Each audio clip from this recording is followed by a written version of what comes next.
91,2 Pro 1 Jakarta, kanal informasi dan inspirasi. Baik pendengar, kita masuk dalam obrolan komunitas di mana hari ini kita mengangkat tema yaitu daripada sibuk Mayday, lebih baik take action. Nah, kita akan bahas lebih jauh nantinya. Di mana pendengar Hari Buruh Internasional yaitu tanggal 1 Mei ataupun yang dikenal dengan sebutan Mayday merupakan hari libur tahunan di mana seluruh pekerja di dunia dan juga Indonesia itu memperingati dengan aksi demonstrasi yang diisi dengan long march dan orasi-orasi yang di mana mereka memanfaatkan momen tersebut untuk menyuarakan suara dan juga menuntut kesejahteraan kepada pemerintah. Dan juga pendengar di mana peringatan Hari Buruh Internasional di mana tidak harus diisi juga dengan aksi demonstrasi dengan jumlah yang besar, namun May Day juga dapat diperingati dengan cara-cara yang bisa berbeda daripada hanya sekedar unjuk rasa, di mana kita bisa memperingati dengan mengadakan kegiatan yang memiliki manfaat yang besar bagi lingkungan dan terutama negara Indonesia. Baik pendengar, kita akan bahas ini bersama dengan narasumber kita yaitu Bung Haryadi Ya. sebagai CEO Max 909 dan juga komunitas percepatan ekspor Indonesia, dan juga tentunya Anda pun dapat bergabung bersama kami melalui WhatsApp Pro 1 di 0812 1234 912 ataupun di kedua line telepon kami di 0213440696 dan 0213441499. Kita akan sapa. Selamat malam Bung Haryadi. Apa kabar? Selamat malam, Assalamualaikum. Waalaikumsalam. Kabar baik. Saya paling senang nih kalau pakai RRI ini. Oke, sudah berapa? Karena dipanggilnya Bung. Oke. Berasa Bung Karno, Bung Tomo gitu. Berasa ya. Hebat ya. Baik. Gimana lagi nih dipanggil kayak Bagaimana untuk pahlawan. perjalanan dari lokasi ke RRI Bung? Wah, sebenarnya tadi saya kan ada acara di sekitaran Blok M ya, acara puisi dari Lentera. Oke. Tapi ya terbirit-birit lumayan. Terima kasih udah memberikan waktunya untuk bisa berbagi bersama kami dalam obrolan komunitas. Nah, Bung Hari, mungkin kita bisa membahas sedikit tentang tema kita. Jadi kita memang tidak berfokus pada media-nya, tapi lebih kepada take action. Nah, kira-kira take action apa saja yang bisa kita lakukan sebagai masyarakat yang baik dan juga tentunya bertujuan untuk bisa membangun negara kita Indonesia lebih baik dan maju lagi, Bung Hari. Ini saya mohon maaf dulu, saya orang pada pakai kemeja kesini, saya pakai baju kaos. Sebenarnya saya pakai kemeja, cuman kan saya ingat kata Mbak Herni tuh, produser kita, jangan pakai yang ada bau-bau politik ya. Saya beringat baju saya kotak-kotak ya, jadi saya pakai baju kaos. Tapi ada ya, tapi abu-abu polos kan ala Mark Zuckerberg gitu ya. Nah sebenarnya ada hubungan dengan obrolan kita. Jadi ya anak muda zaman sekarang gitu ya, bukan berarti demo itu nggak boleh. Boleh saja, itu hak semua orang, dijamin oleh negara gitu ya. Nggak boleh ada yang melarang orang demo. Yang diwajibkan kan hanya minta izinnya saja, memberitahu kepada polisi. Itu yang berwajib. Tapi ya itu yang ya ini kan analisa kita sebagai anak-anak muda ya. Terus terang kita capek loh ke jalan terus gitu. Panas, keringetan. Iya, yang kita tidak bisa pungkiri adalah ketika terjadi ada perkumpulan massa, otomatis jalur yang digunakan juga mungkin tersendat begitu. Walaupun memang kan libur. Tapi ya ada hal-hal lebih bermanfaat yang ya seperti kemarin ya, kita pada saat orang meeting, saya kumpulin teman-teman. Pada punya usaha kecil-kecilan nggak? Oh punya gitu ya, dari seluruh Indonesia gitu ya. Oke, sekarang kan ada WhatsApp, tinggal di call satu-satu. Kita ada tawaran nih dari Dubes Madagaskar, Pak Beni. Apa permintaannya? Tolong dong kirimkan sampel ekspor gitu ya. Nah, udah kita akalin, karena selama ini kan ya namanya balik lagi, Mayday itu kan tuntutan buruh pekerja. Kita mengerti bahwa semua orang pengen lebih sejahtera pasti semua, tapi kan tidak harus juga menggantungkan kepada upah minimum, tidak menggantungkan kepada jam kerja gitu. Ya anak-anak zaman sekarang nih, Gen Y dan Gen Z dan nanti sebentar lagi masuk Gen Alpha, punya caranya mereka sendiri-sendiri gitu ya. Saya nggak bilang demo bukan hal jelek, tapi kita tuh punya banyak hal lain yang bisa dikerjakan gitu tadi untuk meningkatkan kesejahteraan kita. Dan tadi bahwa ya selama ini kan dibahas UU Cipta Kerja. Gini loh, UU Cipta Kerja itu kan menjembatani ada hal baru di dunia usaha kita yang sebelumnya tidak diperkirakan. Dulu orang menyangka bahwa ya tadi kan hubungannya kapitalis melawan buruh gitu ya, rakyat kecil melawan oligarki, kan orang mikirnya dulu selalu begitu, tapi tidak, sekarang kan beda. Seperti apa kira-kira gambaran dari Bung Hari saat ini? Sekarang ini gini loh, kan perusahaan tidak selalu perusahaan besar, kita juga anak muda gitu ya, Mhm. masih 17 tahun. Ngaku-ngakunya 17 tahun. Ataupun startup gitu ya, Ya, kalau anak-anak boleh dikenal. startup. Ya Baik. tadi kan Mhm, pemerintah mhm, memfasilitasi bagaimana. Ini contoh mhm, yang kemarin suka diprotes, upah jam-jaman gitu lah. mhm. Nah, itu bukan untuk pekerja di buruh pabrik, itu pekerja-pekerja anak-anak muda yang memang nggak mau dibayar kontrak bulanan. Oke, Pengennya ternyata kerja ada ya? jam-jaman. Mhm, Ada anak-anak seperti itu, anak-anak mhm. muda yang dia kalau mau kerja tuh mau dari atas gunung lagi hiking gitu ke atas ya Yes. atau lagi terbang keliling dunia, tapi ya dia punya 1 jam 2 jam untuk kerja dan itu dibayar mahal. Oke. Nah, sehingga bisa memenuhi kebutuhan dia untuk Mhm, kerja keliling dunia tadi ya. Dia kan pengen traveling. mhm. Untuk itulah Cipta Kerja sebenarnya salah satunya memfasilitasi usaha-usaha baru Baik, yang polanya beda dengan pekerja pabrik gitu. baik. Kita Jadi bukan bukan terfokus hanya pada buruh, tapi juga mm, pekerja-pekerja lain yang mungkin, bisa dikatakan, bisa menghasilkan dengan yes. hitungan jam, seperti itu, Heeh, Bung ini Hari. contoh aja ya, Mhm, banyak-banyak. iya. Dari tadi makanya, eee, ya kalau mau terus-terusan diprotes tadi, saya lupa tuh namanya kalau ada namanya model penyesatan logika gitu ya. Oke, seperti apa Ad kira-kira, Bung Hari? hominem gitu ya Mhm, mhm, namanya. Jadi mhm. memprotes satu hal besar harus batal tadi katakanlah Undang-Undang Cipta Kerja harus batal, tapi yang dikorek-korek itu yang kecil-kecilnya. Yang Baik, sebenarnya bukan substansi dari UU Cipta Kerja itu baik. gitu tadi. Mhm, mhm, Betul, ada salah dikit kan MK sudah menyuruh mhm. perbaiki sebelum 2 tahun. Nah, itu yang dilakukan, bukan berarti seluruh undang-undangnya batal. Baik, Bung Hari. Ya, Nah, tadi Bung Hari sempat menyinggung terkait dengan sampel ekspor. Nah, di mana mhm. salah satu tuntutan dari para buruh di saat 1 Mei lalu yaitu menyerukan mewujudkan reforma agraria dan juga kedaulatan pangan. Nah, bagaimana Yes. dari sampel ekspor ini mungkin bisa dikaitkan dengan hal tersebut, Ya, Bung Hari? kalau kita mau berdaulat ya kan sebenarnya ada 2. Mhm. Selama ini orang kan fokus nggak boleh impor. Oke. Tapi kan ya namanya berdagang itu kan 2 sisi. Mhm. Kita mengimpor dan kita juga mengekspor. Baik. Nggak mungkin kita menyatakan nggak boleh ada impor sama sekali. Kita ini udah tadi dunia sudah berubah. Ini Mhm. bukan lagi masa Perang Dunia Pertama gitu yang Yes. semua negara tuh kalau bisa mandiri masing-masing nggak bergantung sama negara lain. Mhm, mhm. Sekarang udah berubah masanya. Baik. Masanya adalah setiap negara bergantung kepada negara lain. Mhm. Mungkin dia Begitupun mengekspor. sebaliknya. Ya, Mhm. sebaliknya. Ya kita ada barang-barang tertentu yang tidak bisa kita hasilkan.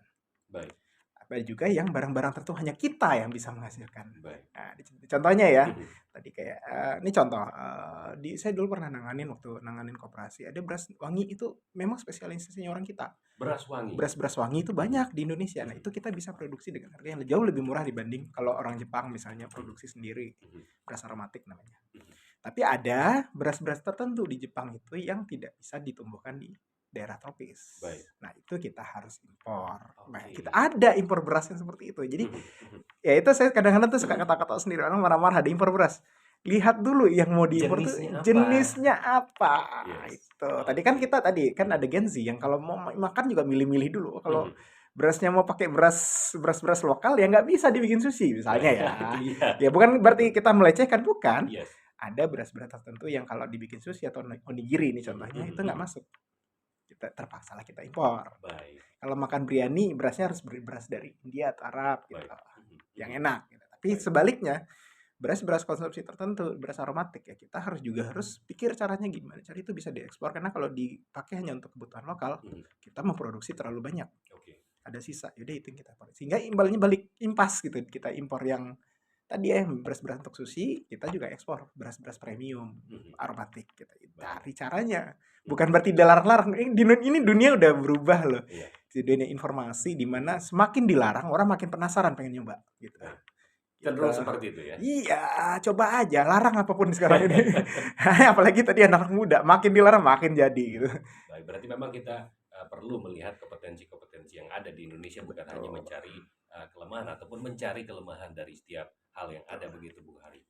Baik. Nah, dan juga, dari statement Menteri Ketenagakerjaan, Ibu Ida Fauzia pada peringatan Hari Buruh lalu, itu menekankan pentingnya kolaborasi dalam merumuskan keputusan ataupun kebijakan yang berkaitan dengan ketenagakerjaan. Nah, bagaimana pendapat dari Bung Hari? Ya, Statement dari ya. mhm, Kolaborasi bukan hanya tadi ya, bukan hanya perusahaan-perusahaan. Itu tadi balik lagi mindset kita kan selalu ini merasa yang buruh itu orang-orang tidak berdaya, mhm. pengusaha itu orang-orang besar perwakilan oligarki gitu kalau Baik. istilah anak saya sekarang. Mhm, Nggak juga, ada pengusaha-pengusaha kecil, mhm, ada konsultan-konsultan. mhm. Ya mereka bukan jualan tadi ya, bukan kalau di zaman komunisme melawan kapitalisme itu kan perjualan faktor produksi, menekan buruh, Mhm. menyengsarakan buruh. Kalau sekarang nggak, beda. Ini masanya masa-masa usaha-usaha yang terbanyak yang menghasilkan adalah yang profitable. Itu konsultan-konsultan. Itu isinya anak-anak muda yang Oke. pintar-pintar. Mhm. Jadi mereka nggak punya barang, mungkin nggak punya faktor produksi. Mhm. Kalau bisa karyawannya satu deh gitu. Contohnya ya. Baik. Kayaknya bisnis sekarang udah seperti itu kan. Ya, Mhm. kita udah nggak perlu kantor gitu kan. Mhm. Kita nggak Mhm. perlu pabrik. Tapi kita bisa menghasilkan barang kalau Oke. kita mau gitu. Tapi dengan cara teknologi. Itu Teknologi. dia.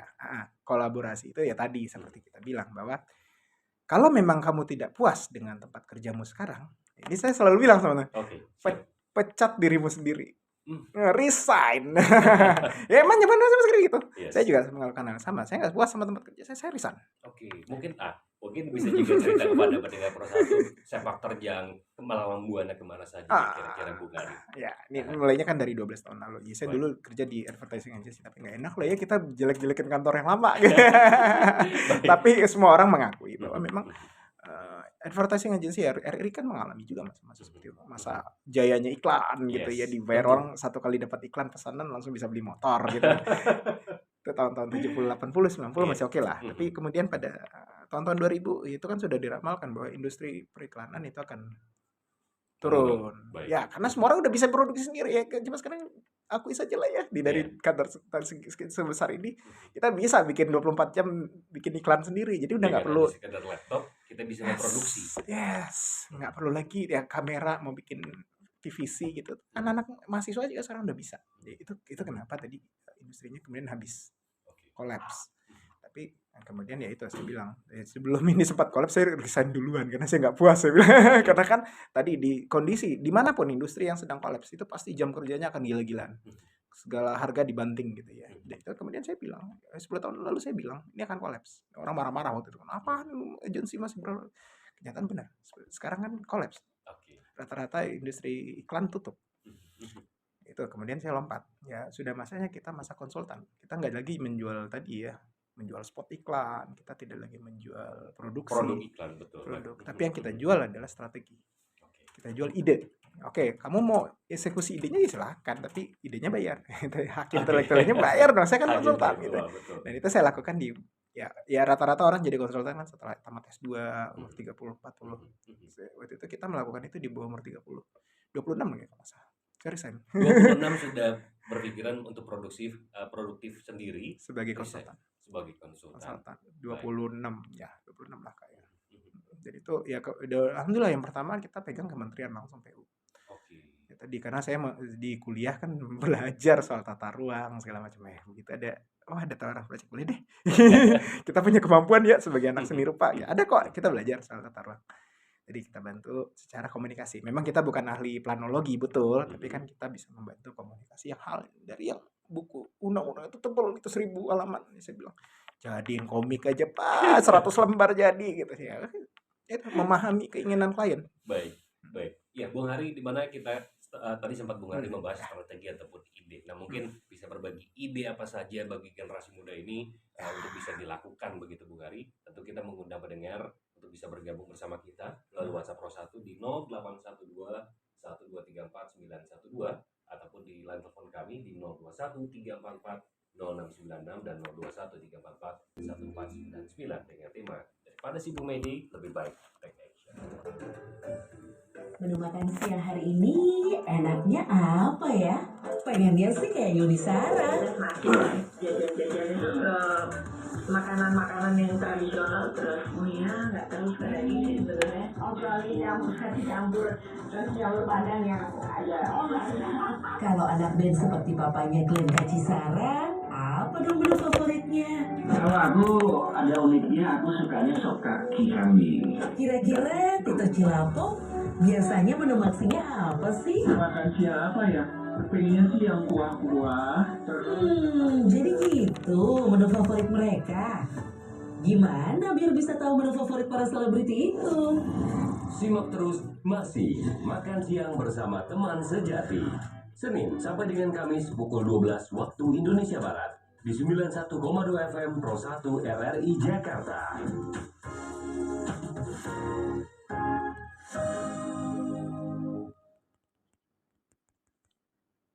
Pro 1 Jakarta.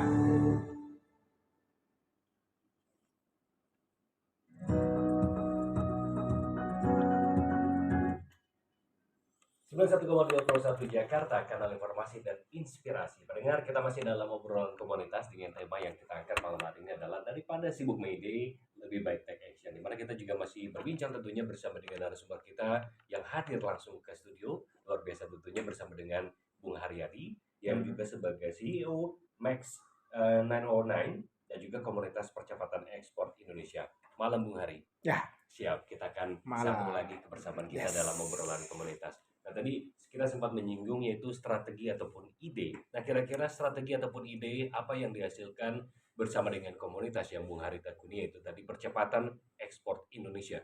Silakan Bung Hari. Saya pengen bilang dulu, luar biasa loh RR ini lagu-lagunya Enak-enak. enak tadi. Oke, terima kasih. Saat bersama tadi kan ada di liriknya. Oke. Kalau kasih genggam jemari lalui semua yang terjadi loh, itu kan semangatnya anak-anak 90-an begitu. Kita memang hidup kekurangan. Yes. Jujur aja saya dulu ngekos sendirian gitu saya mah, tapi kan kita selalu ngakalin. Nah, tadi ekspor sudah ada perubahan gitu. Dulu orang ngomong ekspor kan ngomongnya kontainer-kontaineran. Baik. Kalau kamu nggak punya produksi 1 ton per bulan ya udah jangan mikir ekspor gitu. Kalau sekarang beda, zaman udah berubah. 10 kilogram pun sudah ekspor. Baik. Nah, tadi problemnya ada di biaya kirim, perizinan. Itu kalau kita cuma punya 10 kilogram terus kita harus diwajibin ngurus surat ini itu bla bla bla bla bla kan pusing mereka anak UMKM ini. Kemudian harus bayar tadi ya rata-rata nih jujur aja kurir itu kan kalau untuk internasional kan dia selalu paling enggak 1 atau 5 kilo paketnya ya. Nah itu yang kemudian saya nggak apa-apa ya kita nyebut BUMN ya. Itu sesama saudara lah ya. Ya saya datang ke Dirut Pos saya bilang, Mas Faisal, ini kita punya teman anak-anak UMKM yang anak-anak muda. Ini perempuan-perempuan yang selama ini didiskriminasi. Baik. Mereka mau dapat kerja tadi ya, mereka juga buruh, mereka tenaga kerja, tapi tadi susah mendapat pekerjaan karena kondisinya mungkin depresi, korban trauma, KDRT, diselingkuhin segala macam. Di umur sudah segitu, mau ngelamar ke pabrik udah susah. Saya bilang, udah kita fasilitas menjadi UMKM. Tapi UMKM yang berorientasi ekspor. Kenapa? Karena ekspor itulah yang memungkinkan mereka kayak misalnya bikin biskuit harga 10.000 tapi dijual misalnya ke Belanda, ke Prancis, kemarin ke Madagaskar, ke Oman, nilainya jauh berkali lipat lebih gede. Dan kuantitasnya jauh lebih gede daripada dijualan di sekitar rumahnya saja. Tapi ada challenge namanya. Saya nggak bilang bahwa itu threat ya, bukan ancaman, bukan sesuatu yang susah, bukan mustahil. Susah tapi bukan mustahil. Harus bisa saya bilang. Pasti bisa dan harus bisa, Mas. Gimana caranya? Lah itu kan ada pos paket selama ini sebenarnya pos itu paling murah. Pos Indonesia. Ya, pos ini ya. Emang kayak saudara sama BUMN milik negara gitu. Bolehlah disebut ya, bukan iklan. Tapi ya itu saya bilang, selama ini kan dipaketkan 1 sampai 5 kilo gitu, ada paket-paketnya. Itu kan memberatkan buat UMKM. Sementara mereka mau ikutan pamerannya berapalah, paling ngirim 2-3 bungkus cukup. Sisanya kan katalog, sampel saja. Nah, saya bilang, kenapa nggak 200-300 gram itu kita kumpulin semuanya. Dari sekitar 30 UMKM kita kumpulin dan sukses bisa kok gitu. Dicumpulkan jadi satu sehingga tadi mereka dapat paket 10 kiloan. Dibagi rame-rame. Nah, itu kan unsur gotong royong dalam Indonesia gitu. Solutif, betul. Tapi tadi itu pekerjaan yang konsultan itu anak muda memang ya, yang selama ini tidak terpikirkan oleh jasa-jasa kurir besar. Karena ya tadi ya ada gap sebenarnya. Kita nggak bilang bahwa mereka itu yang zaman bukan, tapi memang perbedaan pola pikir. Jadi anak-anak muda, ya orang-orang seperti kita kan terbiasa ngomong, oh ini kalau dibareng-barengin diurun-urunin gitu ya, semangat tadi arisan gitu. Arisan tapi biaya kirim. Rame-rame 30 UMKM dikumpulkan jadi satu, why not? Jadilah dia paket 10 kilo. Dapat diskon khusus gitu loh. Daripada dia ngirim sendiri-sendiri yang akhirnya dapat minimal 1 kilo atau minimal 5 kilo yang harganya bisa jutaan akibat. Karena mereka urunan maka mereka dapat 200-300 ribu udah bisa ngirim ke Madagaskar. Sampai kok barangnya. Dan sah, legal. Perizinan tadi kan ada. Tadi kita nggak mungkin semuanya sendiri. Kita gandeng konsultan lain, anak-anak muda lain. Siapa yang ngurus perizinan? Oke, kamu ngambil. Ya, tetap dibayar. UMKM tetap bayar. Gitu ya. Misalnya tadi ada perizinan yang bisa diurus sendiri. Ada perizinan yang memang butuh ahli hukum, ahli legal gitu ya, ahli legalitas. Ya udah, apa yang bisa dikerjakan, maka kamu dibayar untuk itu. Tadi kalau tadi pola pikirnya pabrik yang tadi orang harus kerja 24 jam, maksimal 8 jam. Ntar kita diprotes lagi bilang 24 jam ya. 8 jam setiap hari. Pola pikir konsultan tidak seperti itu. pernah pikir konsultan ada masalah saat itu juga kita beresin, maka kita dibayar untuk itu. Selesai masalahnya beres, ya udah kita nggak usah kerja lagi, kita liburan. Itulah pola pikir anak-anak muda. Tadi makanya ada di Cipta Kerja sistem atau skema pekerja yang dibayar jam-jaman ya, karena dia memang 1 jam kerja beres terus dibayar mahal, selesai. Ngapain dia harus dibayar 8 jam gitu. Nggak mau anak-anak muda sekarang dibayar kontrak 8 jam atau 1 bulan, itu nggak mau, apalagi 1 tahun gitu. Dia mau habis kerja, dia mau liburan healing gitu ya ke Bali. Tadi kerjasama tapi keahliannya masing-masing gitu. Oke. Mm-mm. Berarti Ya. memang sesuai dengan apa yang disampaikan oleh Menteri Ketenagakerjaan, yaitu kekompakan dan juga solidaritas yang harus diwujudkan. Ya pakai, kita kan ya tadi anak-anak muda menguasai teknologi, walaupun Baik. mereka ya kayak saya jujur aja, saya DO berkali-kali gitu ya, drop out berkali-kali. Orang geleng-geleng kepala, ini kamu kenapa jadi konsultan? Saya juga kadang-kadang menjawab gitu, saya juga bingung kenapa saya ditunjuk jadi konsultan ya. Kerjanya DO mulu gitu. Tapi tadi dengan DO kan kita masuk beberapa alumni sekaligus gitu ya, beberapa universitas ya, saya jadi lebih mudah nawarin, lu bisa bantu gue nggak di sini di BUMN ini, ada yang bisa nggak, di Baik. telekomunikasi mana, pos mana, kan ada tiap alumni universitas itu kan ada di BUMN beda-beda Yes. gitu ya. Nah itu yang kemudian saya manfaatkan sebagai jaringan. Berarti di pos di ini, nanti untuk permodalan di bank ini ada teman saya di sini gitu. Nah macam-macam, sehingga tadi kerjasama. Nah kita terus lakukan model-model ini, nggak cuma sekali 2 kali, terus rutin lakukan, sehingga tadi yang awalnya 30, emang ya kalau semua orang bilang apaan sih 30 UMKM dikumpulin berapalah duitnya gitu ya. Tadi ongkos kirim cuma 5 sampai 10 kilo, berapa juga yang mau diambil keuntungan dari situ. Saya bilang enggak. Saya ngomong pikir ini dalam 1 tahun. Dalam 1 tahun kita harus bisa ngumpulin 1000 UMKM. Baik. 1000 UMKM katakanlah satu orang 500.000 katakan ya. Kita nggak tahu ya. Ongkosnya beda. 500.000 kali 1000 udah 500. Ya 500 juta ya, lumayan 1 kali kirim gitu kan. Nah, di situ ada potensi keuntungan sebenarnya. Tapi memang keuntungan receh. Tapi kan kali 1000 gitu. Dikali 1000 ataupun setahun begitu yang tadi. Ya, Bung Haris makanya sampaikan. saya bilang dapat satu di Madagaskar, berikutnya ke dubes kan pada anak, bisa ya ternyata ya kita bantu UMKM. Bisa Pak, saya bilang. Cuma selama ini kan tidak ada yang mau melakukan. Selama ini semua orang bilang mustahil. Saya bilang, saya berani bilang lucu sendiri, saya bilang pasti bisa dan harus bisa. Harus bisa apapun caranya. Jadi ya tadi termasuk kita telepon ya, orang pos mungkin udah bingung ya, capek ngedengerin saya gitu. Pak, tolong dikawal. Karena tadi ya namanya juga UMKM, mereka bukan orang-orang yang berduit, pakai modal dengkul, mereka nggak bisa ngirim orang untuk ngawasin, seharusnya kan diawasi ya, pakai pesawat gitu, ditungguin barangnya di Madagaskar gitu, udah sampai ditantarkan ke dubes. Saya bilang, tapi Pak ini demi tujuan mulia, saya juga suratin dubes sana, Pak Beni, Pak demi tujuan mulia kita bantu UMKM. Ini pahlawan-pahlawan ekspor, suatu saat dia akan jadi pahlawan ekspor, salah satu. Pahlawan ekspor. Iya dong, dari 1000 masa nggak ada tembus Bukan satupun. pahlawan pembangunan. Nggak ya, makanya beda sekarang. Ya tadi perjuangan kita bukan dengan darah lagi, tapi pakai air mata, pakai keringat.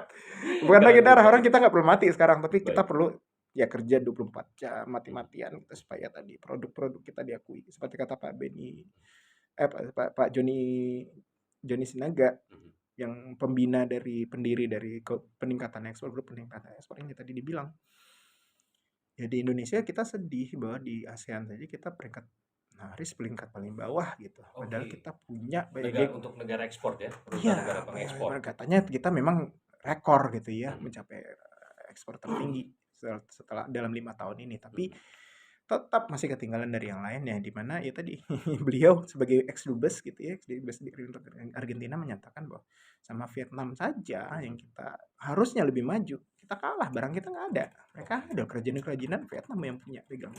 Kita jauh lebih pintar, jauh lebih bagus, jauh lebih berkualitas, kualitasnya lebih oke. Produknya juga bisa dikatakan mungkin kita lebih bervariasi. Iya, tapi ya akhirnya yang ditemukan ya ada sih barang Indonesia tapi di label ulang made in Vietnam, di rebranding sama mereka, made in Singapura. Padahal kita tahu pasti ini barang dari Cibaduyut ya. Iya, nah itu dia. Why? Itu ada pertanyaan buat kita, buat anak-anak muda gitu. Ini kerjanya anak muda memang. Kita harus adu pintar nih. Sama luar. Berarti memang bisa menyimpulkan kita mengejar ketertinggalan menjadi negara-negara pengekspor, kita bisa mampu untuk lebih di atas. Kita jago. Saya punya banyak teman-teman di luar negeri. Semua orang selalu bilang, di antara seluruh 5 negara ASEAN. Ya maaf, kita bukan rasis ya, tapi kan berbangga gitu nasional. Orang Indonesia itu paling enak buat dipekerjakan. Pertama, kerjanya cepat. Baik. disuruh lembur mau gitu. Karena udah budaya ya, kita kerja keras. Disuruh lembur mau. Kalau negara lain pada ogah gitu ya. Lebih dari 8 jam ogah gitu. Tapi kalau ya ini ceritanya di luar, bukan di sini ya. Kalau di dalam kan melanggar undang-undang perburuan. Tapi kalau orang-orang kita di hire di luar negeri, paling enak tuh dari 5 negara ASEAN paling enak hire orang Indonesia. Pinternya pinter kita. Kalau cepat mikir kita. Strategisnya kita juga kita. Dan nggak malas sebenarnya. Oke. Tapi ya tadi ada unsur kita agak cepat menyerah sih emang kalau ngadepin sesuatu ya. Baik. Padahal kita pintar. Nah, tadi hilangin tadi bagian-bagian yang gampang nyerahnya pakai prinsip tadi saya bilang. Ya, banyak hal itu kelihatan mustahil, susah iya, tapi pasti bisa dan harus bisa sampai terbukti salah, terbukti tidak bisa baru ngomong nggak bisa. Baik. Berarti memang kita harus fokus pada positif ataupun kelebihan yang ada pada kita. Ya, karena banyak hal ya saya bilang ya salah satu pengelola pameran ngasih saya challenge ya tadi ya 100 slot di di Belanda. Oke. Dia nantang. Bisa nggak kamu jual? Saya bilang itu susah tapi pasti bisa dan harus bisa. Saya bilang gini aja. Dia nantang 100 slot, saya bilang 100 stand. Sekalian aja 1000. Gila kamu ya. Emang kita ya? Dunia ini memang isinya orang-orang gila. Kalau nggak ada orang gila kapan mau berubahnya gitu kan. Okay. Albert Einstein orang gila. Dia kan orang gila. Ya, saya sambil bercanda saya bilang, Pak, tahu nggak kalau di rumah sakit jiwa Pak? Kenapa? Karena ada 30 orang sakit jiwa. Berapa orang dokternya? 1. Nah, kalau 30 orang itu ditanya, siapa yang sakit jiwa sebenarnya? Ya, pasti dokternya yang dibilang sakit jiwa. Itu kan relatif saja gitu ya. Memang ide itu 1000 UMKM sekalian dianggap gila, tapi ya kan belum terbukti salah. Yes. Bukan tidak terbukti gagal gitu. Nanti dulu kan masih ada beberapa bulan lagi yang saya bilang nggak apa-apa. Kalaupun nggak berhasil dilakukan, minimal kita udah dapat tuh, udah kumpul. Baik, nah bisa mungkin, kita tunda. Mungkin bisa langsung kita lihat juga bagaimana untuk para UMKM itu untuk mendaftar ke forum tersebut. Kalau mau. Tadi boleh. Tadi ada yang dirangkul oleh APMIKIMDO namanya, Asosiasi Pengusaha Mikro. Ada yang lewat tadi Komunitas Sukses Berjamaah Indonesia yang di Jakarta ya. Beda-beda nih. Karena kita rangkul berbagai komunitas. Kita nggak mau hanya satu komunitas saja. Ini semuanya harus kerjasama dengan spesialisasinya masing-masing. Ada yang mikro saja, ada yang khusus ibu-ibu, ada yang kita bikinin koperasi The Investor tadi buat perempuan-perempuan yang trauma, punya masalah dengan psikologis itu ada juga. Jadi kita selalu bikin banyak kaki. Jangan pernah satu golongan saja yang kita deketin, semuanya. Semua punya spesialisasi masing-masing. Ada yang grup-grup alumni kita deketin sekolah-sekolah. Saya kan dulu di SMA 3 Bandung, saya deketin alumni. Anak-anak alumni kita ada kan grupnya UMKM? Ada. Oh iya dah, kumpulin. Yang Bandung, anak-anak SMA 3 Bandung yang bertanganin gitu. Yang ITB, UI gitu, UGM. Dengan seperti itu, tadi makanya ada, kalau kita hanya satu grup saja atau komunitas saja yang dideketin, akhirnya tadi kan ada yang tidak bisa dijangkau. Nah, kita deketin semuanya. Nah, tadi kalau mau ikut, kita sudah sediakan formnya, silahkan isi s.id daftar katalog. Karena kita pertama kali kita kumpulkan adalah katalog dulu. Baik. Nggak usah takut, waduh nanti nggak ada duitnya, nggak apa-apa, daftar aja dulu katalognya. Nanti kan diseleksi. Baik. Nanti kalau udah ya, misal nih ya, tadi kita mendirikan koperasi memang untuk permodalan, pinjem gitu ya. Boleh, tapi kan kita tadi pakai sistem kan terapkan kerjasamanya peminjaman itu dengan ketat gitu. Jangan minjem untuk hal-hal yang nggak guna gitu. Boleh ngirim sampel ekspor, pinjam dulu, boleh. Tadi boleh gabung ke koperasi kita, The Investors namanya. Ya, nanti anak muda kan suka-suka kasih namanya. Nama PT juga kita nama PT semoga segera IPO gitu. Sedikit menyeleneh gitu. Ya emang, emang kalau enggak kan nggak happy kerjanya, bikin yang aneh-aneh gitu. Tapi itu saya sendiri aja saya bilang, kita jabatan boleh apa aja. Saya punya Chief Erroneous Officer. Kalau diterjemahin itu kalau orang kan chief eksekutif ya, kalau nggak saya erroneous itu direktur yang aneh lah intinya. CMO, chief merepet officer, kerjanya marah-marah gitu. CFO, chief financial officer, kita plesetin. Chief fulus officer, kerjanya nyari duit. Ya, tapi tadi koperasi juga The Investor, kerjanya buat minjemin duit, cari duit buat mereka. Tadi kalau mau silakan, mau nekat dikit boleh, ayo kita coba. Siapa tahu kan juga nggak rugi-rugi amat, cuma 200-300 gram ngirim. Berikutnya Oman. Setelah Oman mungkin kita Prancis. Saya nggak tahu, ini kan ngantri nih, dubes-dubes ngomongin kita kan. Boleh nawarin, oh iya boleh, saya bilang. Ya, tapi satu-satu ya. Mulai dari yang ya step by step, jangan langsung susah. Jangan langsung Eropa paling tinggi itu standarnya. Setelah Timur Tengah, next apalagi Asia yang mungkin China atau Jepang atau Korea yang agak lebih susah. Berikutnya Eropa. Saya bertahap pelan-pelan. Jadi pada ujungnya nanti ya, emang paling susah kan Eropa. Nah, kita tujuannya Belanda. Di saat itulah kita semua sudah perizinan sudah lengkap. Udah tinggal kirim tuh 1.000. Udah nggak ada lagi yang mau diribut. Kalau sekarang sih betul ribut. Pak, saya belum punya NIB. Pak, saya belum punya PT. Ya, saya bilang, nanti tolong urus sama situ ya. Nggak ada duit, Pak. Iya, ntar dicari. Bukan kita kasih gratis, nggak. Dikasih akses. Gimana kamu bisa minjam gitu ya. Cari ke bank mana gitu. Dihubungkan. Jadi bahkan bikin katalog aja Bade nggak bisa gitu ya. Udah kita bikinin, kita kolektifin sama semuanya kan serba kolektif. Berarti memang saat ini UMKM perlu melek digital yang juga tadi Yes. disampaikan oleh Bung Hari. Ya. Baik Bung Hari, ini sangat tidak terasa kita berbincang di malam hari ini, karena kita harus menutup untuk tema kita dalam daripada sibuk May Day lebih baik take action. Nah mungkin ada bisa memberikan tips ataupun yang menginspirasi bagi pendengar Pro 1 RRI Jakarta terkait dengan tema kita. Silakan Bung Haryadi. Ya, saya membiasakan kalau habis siaran itu penutupnya nyanyi, boleh nggak ya? Oke, petutupnya. Biasanya saya baca ayat suci gitu ya. Cuman kalau di RRI kan rada netral, saya nyanyi aja deh. Baik. Kira-kira lagu apa nih Bung Hari yang ingin dibagikan kepada pendengar Pro 1 RRI Jakarta? Karena memang nanti pukul 21 waktu Indonesia Barat kita akan masuk dalam ruang rindu, ruang luar berbagi biasa. rindu lewat lagu. Nah, di mana para pendengar Pro 1 yang bergabung bisa merequest lagu favorit. Nah, di hari ini adalah di era 60 sampai dengan 70. Ini saya tungguin nih nanti gak pulang langsung ya dengerin. Ya kita kaitin aja ya, 90-an tahun 90-an ya. Ini kita pakai buat kemarin buat disambung-sambungin ke katalog. Lucu-lucuan aja. Kan ada nih. Jadi dengan kekuatan cinta sebenarnya kita kan memberikan sesuatu ke orang-orang UMKM ini ya. Mereka sebenarnya bukan nggak bisa berhasil. Mereka kekurangan cinta kasih dari teman-teman sesamanya, selama ini dicuekin, diinjek-injek. Tadi saya bilang bahwa ini semuanya banyak yang didiskriminasi, nggak dapat kesempatan. Mau dapat modal nggak dikasih, butuh bantuan nggak dikasih, perizinan harusnya ditolongin nggak ditolong. Kalau seperti itu kan tadi ada orang-orang depresi yang tidak bisa. Tadi saya suka ketawa. Orang depresi disuruh ngurus BPJS. Dia ngurus dirinya sendiri aja pusing. Nah, ini aja ya. Nyanyi aja. Apabila kita memang mesti bersatu, mengapa harus ragu? Tak kusangka kita sama, telah menyimpan getar cinta. Iyanya susah ya. Biar cinta bergelora di dada, biar cinta memadukan kita. Cerita cinta yang pertama ku rasa, jangan pernah berakhir cerita cinta kita. Ini sebenarnya bukan masalah pacaran, bukan naksir-naksiran. Ada pesan tersirat di dalamnya. Pertama, kalau kita mau sukses kita harus bersatu. Jadi ya, apabila kita memang mesti bersatu, mengapa kita harus ragu? Why not?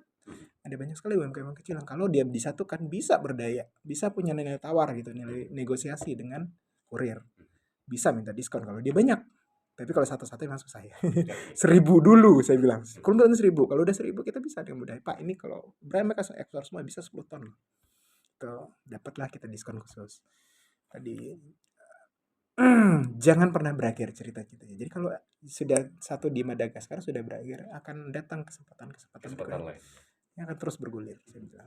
Awalnya memang 30, tapi habis 30 100, habis 100 500 itu di. Nanti Belanda kita pecahkan rekor suatu saat di Eropa. Mungkin nggak tahun ini oke, tapi kita pura-pura yakin aja dulu gitu ya. Ya tadi saya bilang susah tapi pasti bisa dan harus bisa. Dengan usaha Ya nggak bisa juga cuma doa-doa aja. Janji-janji palsu jangan.